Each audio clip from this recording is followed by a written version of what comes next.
Most gracious Heavenly Father, we thank you for the opportunity to come here and do the business of the county. Please help us to make decisions that are pleasing to you. Please help us to protect our law enforcement, EMS, firefighters, all these things in the name. Amen. Pledge allegiance to the flag of the United States of America, to the republic for which it stands, one nation under God, indivisible, with liberty and justice for all. Honor the Texas flag. I pledge allegiance to the Texas, one state under God, one and indivisible. I'd like to welcome everybody to our meeting this morning. Do we have any comments?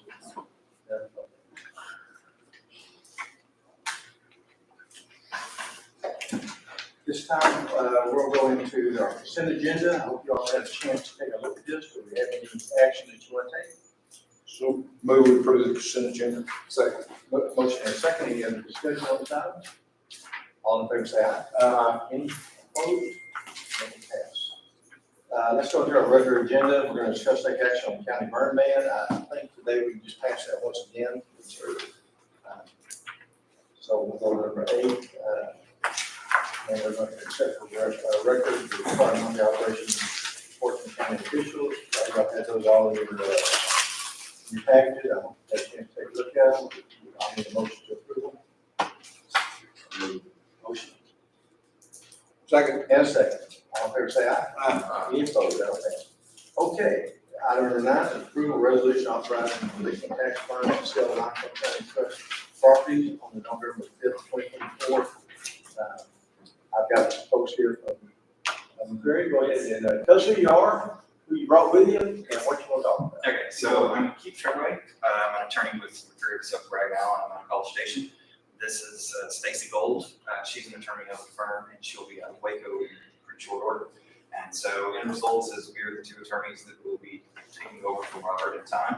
But end result is that what we have here and is basically 2 trust properties. They were properties that we previously offered for the full amount of taxes due. They did not sell. We bid them into trust. The purpose of trust properties is basically re-offer them for lower dollar amounts so that you get them back on the tax roll. That you obviously tried to get the full amount, you didn't recover it. End result is at this point, what you're truly trying to do is get back on the tax roll.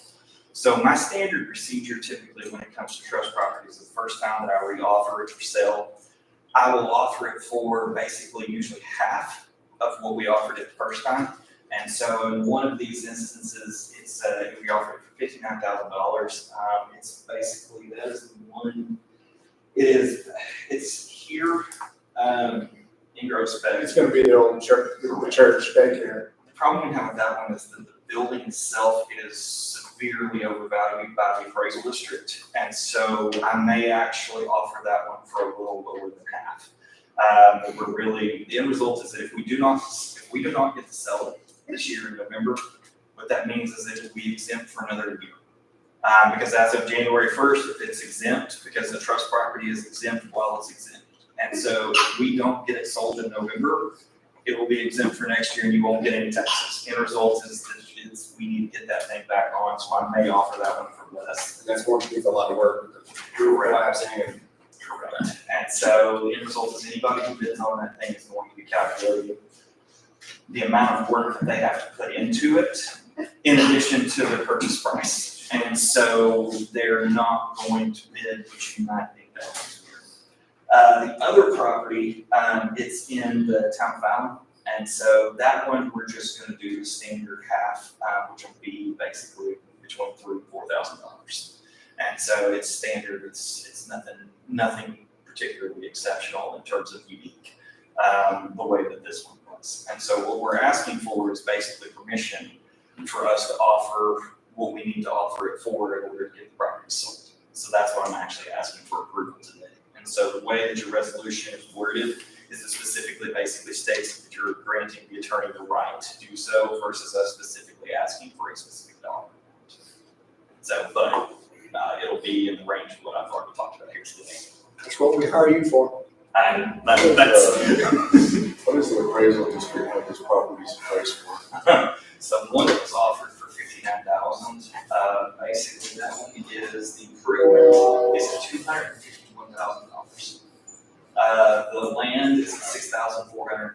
and so essentially you're looking at 257,000. So the land is 6,000. It's 6,440. That's the daycare. That's the day. That's the building. So is the track on that, the lot, The lot, what do you mean? Sorry. property, the lot So, size? yes. Don't know off the top of my head the exact size. 113 by. It's gonna be a city lot. It was 2 city lots, so it's probably 100 by 100. Right, and the building's on one, the other lot is empty.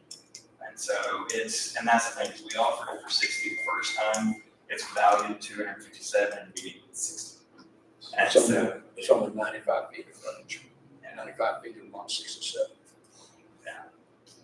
and so well, that's why when I said that it was horribly overvalued, the appraisal district. Nobody's been watching it, so nobody's protesting. Correct, exactly. And so the end result is that anytime the prices are going up, that one hasn't been protested, stuff keeps on going up, but the actual building itself, the falling down on itself, it just isn't worth that. You really need the appraisal district valued at about $3 million to help out everybody else in the school. I don't think I'm allowed to comment. Okay. So So that first property is probably a complete tear down. yes. If it's not, I would be shocked.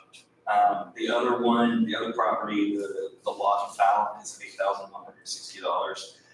We originally offered it for, it was a little over 6,000. And it's just a lot. There's no house, there's no house there. There's some tiny little structures, but they're not actually anything like shit. The only reason that's a lot, because that town Fallon was originally planted because of the railroad. Yes. And those are just small. It's only valuable to the next one. Like a tenth of an acre. I move that we let them sell them as per the thing. It's like, Motion and a second to approve the sale of these properties at the reduced price. Any other discussion? All in favor, say aye. Any opposed? No pass. Thank you. Thank you, everyone. Appreciate it. Let's go ahead and go to item number 10, discuss take action on adding a part-time person, Janice Gilbreath, to the school system's budget. In all fairness, this was one that we just left off, but I think it was brought up that although we have the money in the budget, one of the departments wanted us to, I guess, add a person on. So we do have the money. We actually have, because of the Park View Regional Foundation adding another 5,000 of what they gave last year, they are now at 20,000 in a donation, which is so noteworthy. I don't have the words to say. We'll certainly have enough money for this over $3,000 that we have in the budget for this part-timer. So I'm going to ask that y'all let us add this lady's name to the list as presented. second. Okay, motion and second. All in favor, say aye. Any opposed? All right, that'll pass. Let's go to item number 11. Let's discuss take action on uniform contract for road and bridge. I think James was talking about kind of changing the way that how y'all buying stuff, just like jackets and a cap and some other things. Well, we'll have to buy Tell the us what cap. it's about. We'll buy the cap outright, but we can add the jacket. We got under like a government program where we can buy this and it'll save about half price what we're paying now. And we can add the jacket. Weekly rental is $220 a week with the jacket versus $440, I believe it was. And then Going 440 what it was last year. per week. If we get down to $225 And includes the jacket, with the jacket, that don't include the cap, we'll buy them outright. that's about $600. Got a motion to approve that, and a second. Any other discussion? All in favor, say aye. Any opposed? Okay, let's go down to number 12, and that's going to be discussed take action on 2025 Limestone County Resolution Independence Grant Program. This is something that we bring up every year. I just want to make sure that we go forward with that indigent grant that we've been working on. Motion to approve the indigent defense grant program.